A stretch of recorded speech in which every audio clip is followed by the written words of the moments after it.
Assalamualaikum warahmatullahi wabarakatuh. Nama saya Nur Aulia Rahmi, saya dari Prodi Pendidikan Bahasa Inggris kelas 2D. Saya di sini akan menjelaskan tentang pemilu. Pemilu dianggap sebagai bentuk paling real dari demokrasi serta wujud paling konkret partisipasi rakyat dalam penyelenggaraan negara.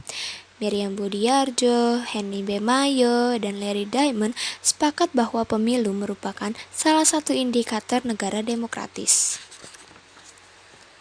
Secara umum, pemilu diartikan sebagai proses pemilihan untuk mengisi jabatan-jabatan politik tertentu, sedangkan sistem pemilu merupakan metode yang mengatur serta memungkinkan warga negara memilih.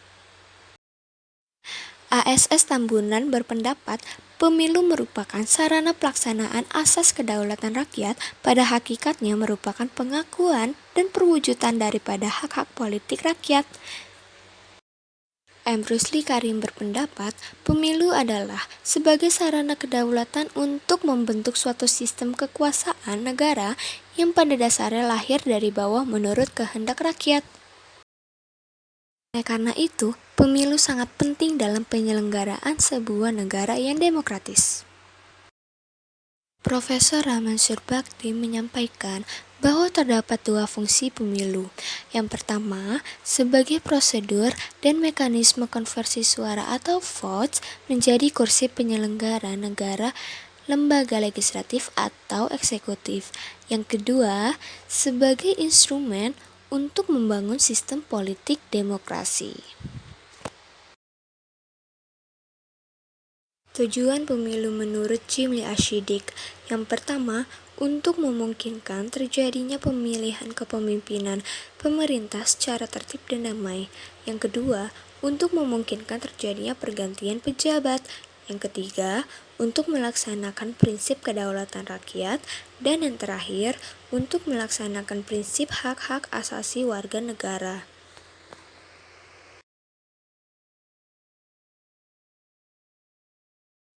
Nah, di gambar tersebut, ini adalah 5 contoh kertas pemilu beserta fungsinya.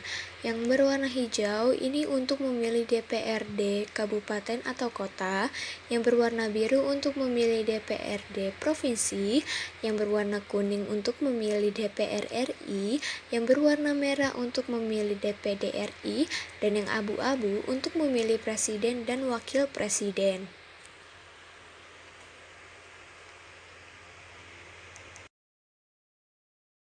Untuk pencoblosannya juga harus perlu diperhatikan. Ini adalah contoh gambar aturan sah atau tidak sahnya pencoblosan Pilpres. Bisa dikatakan sah jika mencoblos di daerah nomornya atau di area nomornya. Bisa dikatakan tidak sah juga jika mencoblosnya di gambar atau merobeknya.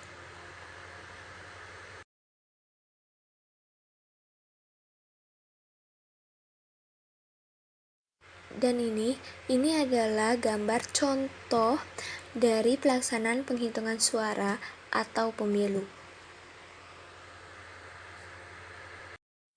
Indonesia pertama kali mengadakan pemilu pada tahun 1955 pada pemerintahan Burhanuddin Harahap dan diadakan sebanyak 2 kali.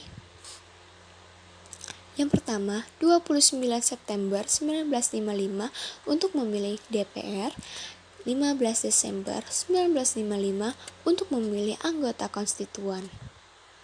Pemilu diadakan dengan sangat demokratis, terbuka, dan adil. Selain itu, kita juga akan membahas tentang pemilihan kepala daerah atau pilkada. Pilkada pertama kali diselenggarakan pada bulan Juni 2015. Undang-Undang Nomor 2007 menyatakan bahwa pilkada dimasukkan dalam rezim pemilu sehingga secara resmi bernama Pemilihan Umum Kepala Daerah dan Wakil Kepala Daerah atau Pemilu Kada. Tetapi banyak kalangan yang meyakini bahwa pilkada memiliki potensi memicu konflik di masyarakat. Yang pertama, lemahnya ketentuan di dalam peraturan perundang-undangan tentang pilkada. Yang kedua, tingkah laku para elit partai politik yang belum sepenuhnya kondusif. dan sudah diterapkan mulai dari 2019, pemilihan legislatif dan pemilihan presiden dilakukan secara bersamaan. Sekian yang dapat saya sampaikan, semoga bermanfaat. Wassalamualaikum warahmatullahi wabarakatuh.